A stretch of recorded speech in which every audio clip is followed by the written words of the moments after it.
Hoy estaremos hablando acerca del propósito que tiene cada persona en esta vida. Dios nos escogió desde antes de la fundación del mundo y Él nos formó en el vientre de nuestra madre. ¿Y para qué hizo todo ello?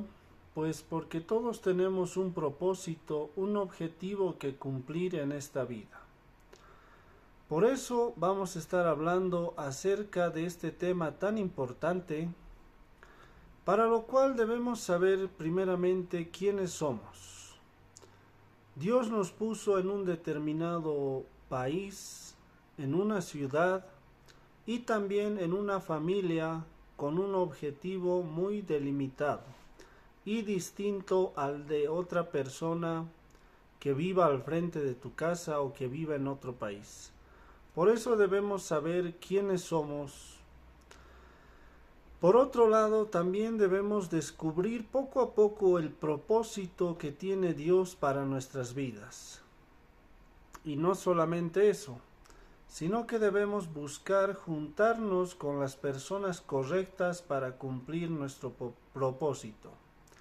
En la Biblia tenemos varias historias que demuestran qué tan importante es saber quiénes somos, cuál es nuestro propósito y buscar a las personas correctas para cumplir nuestro propósito. Por ejemplo, vamos a hacer una comparación entre María, la mamá de Jesús, y su prima, su familiar Elizabeth. Ambas estaban embarazadas al mismo tiempo. Tenían una distancia de 6 meses de un embarazo al otro embarazo. Pero Elizabeth sabía que ella no era María. Por lo tanto, nunca debes compararte con otra persona, aunque esté viviendo las mismas circunstancias que tú, tal vez tu compañero de tu curso, o tu hermano, o algún familiar, o algún compañero de trabajo. Pues no debes compararte con esa persona, porque si bien están en la misma situación, pero cada uno tiene su propia vida, sus conocimientos, sus dones y talentos, y Dios les abrirá las puertas según el propósito que tengan en esta tierra. En este ejemplo, María y Elizabeth, ambas son mujeres, ambas vivían en el mismo lugar y ambas estaban embarazadas. Pero la diferencia es que Elizabeth estaba embarazada y tenía a su hijo que iba a ser Juan el Bautista, mientras María iba a dar a luz a Jesús, nuestro Señor y Salvador. María sabía el propósito que tenía en este mundo y ni bien se enteró que estaba embarazada gracias al ángel Gabriel que vino y le dijo la buena noticia, pues María buscó juntarse con las personas correctas. En este caso se fue a vivir a la casa de su prima Elizabeth, porque ella ya estaba embarazada tiempo antes. Por lo tanto, María iba a tener la ventaja de tener un familiar con experiencia previa en lo que ella iba a pasar. María estaba yendo a la casa de su prima Elizabeth para aprender y preguntar también qué es lo que se vive en los 3 primeros meses de embarazo. Recordemos que su prima ya había pasado por eso, por lo tanto iba a ser una gran ayuda para María. Y por otro lado, Elizabeth sabía que ella no iba a ser la madre del Cristo, pero sabía que también en su vientre estaba una persona muy importante, Juan el Bautista, que iba a ser la persona encargada de preparar el camino para Jesús. Ahí vemos en estas dos mujeres cómo ambas sabían el propósito que tenían en esta tierra, no se compararon entre ambas, no tenían envidia la una de la otra, y ambas pudieron cumplir ese propósito. Ahora vamos a ver la historia de otras dos mujeres que también están en la Biblia. Por un lado tenemos a la reina Esther, la cual salvó la vida de miles y miles de judíos. Y por el otro lado tenemos a la criada de Naamán, la cual salvó la vida de una sola persona. Ambas son mujeres, ambas tenían el deber de salvar vidas. La reina Esther tenía el propósito de salvar miles de vidas. Por eso ella fue escogida como reina gracias al respaldo de Dios, y también halló gracia frente al rey, el cual aceptó todo lo que ella le dijo para salvar a su pueblo. Por el otro lado tenemos a la criada de Naamán, la cual había sido tomada como esclava luego de una guerra, y Naamán era un soldado extranjero que tenía lepra. Pero la criada, al saber que su señor, porque ya era su señor, su dueño, la habían tomado como prisionera, como esclava, pues la criada de Naamán le habló de Eliseo, le habló de Jehová, y le dijo que él podía limpiarle esa enfermedad.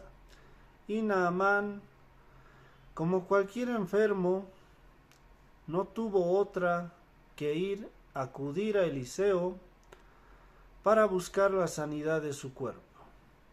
Y ahí fue salvo, fue sano, gracias a ese gran consejo.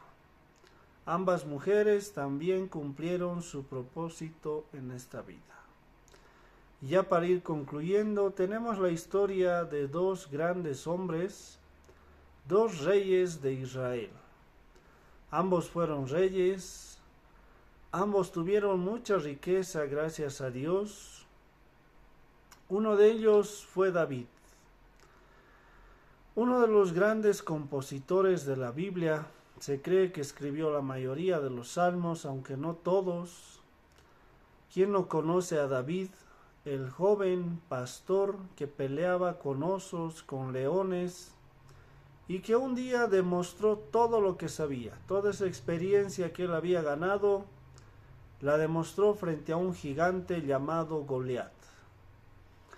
De esa manera, él supo que había llegado su momento en esta vida, su momento de cumplir el propósito por el cual estaba en esta tierra, y era llegar a ser el rey de Israel, para lo cual tuvo primeramente que pelear con osos, con leones, luego tuvo que derrotar a Goliat, y no solamente eso, tuvo que derrotar a sus hermanos posteriormente, y tuvo que vivir muchas guerras. Él es el rey guerrero, el rey que venció muchas batallas gracias al respaldo de Dios. Por otro lado, tenemos a otro rey que también escribió muchos libros de la Biblia. Entre ellos tenemos Proverbios. Estamos hablando del rey Salomón. Si bien él es el hijo del rey David, Salomón no tenía el propósito de venir a liberar a Israel con guerras y batallas como lo hizo David.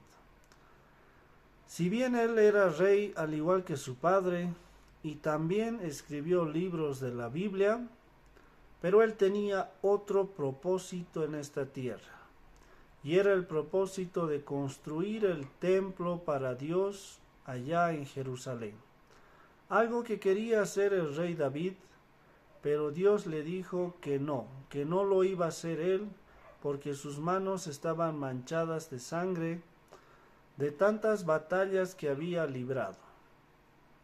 Pero Salomón tuvo un reinado lleno de paz y prosperidad, gracias a las batallas de su padre, a sus victorias, a la fama que ya tenía el ejército de Israel. Pero Salomón tenía el propósito de construir el templo, y lo hizo de la mejor manera. Dios se agradó de él, pero al final de su vida, lastimosamente, tuvo como esposas a mujeres extranjeras, pese a que Dios le prohibió a todo el pueblo de Israel en sí, de que no tengan esposas extranjeras, porque ellas los iban a apartar de su Dios y los iban a llevar en pos de dioses ajenos. Lastimosamente el rey Salomón pecó, fue desobediente en ese aspecto, tuvo 700 esposas y 300 concubinas, y así terminó adorando a otros dioses. Y así tenemos muchas historias paralelas en la Biblia donde se muestra que cada persona es única. Dios te hizo único, te hizo perfecto, para que tú puedas cumplir un propósito en esta tierra. Tu tarea es descubrir ese propósito, pero antes de ello debes saber quién eres, dónde te encuentras, porque si tú naciste en Sudamérica, difícilmente vas a querer cumplir un propósito en un país lejano. Hay personas que sí lo hacen, pero la mayoría no. Por eso es muy importante que tú sepas quién eres, cuál es el propósito que tienes en esta tierra, y empieces a juntarte con personas que te ayuden, que te enseñen para que tú puedas llegar a cumplir el propósito que Dios te dio de la mejor manera. Esperamos que este mensaje te sirva, que te ayude a reflexionar. Recuerda que en este canal tenemos muchos más mensajes a la luz de la palabra de Dios. Que tengas una semana bendecida. Mi nombre es César. Chau, chau.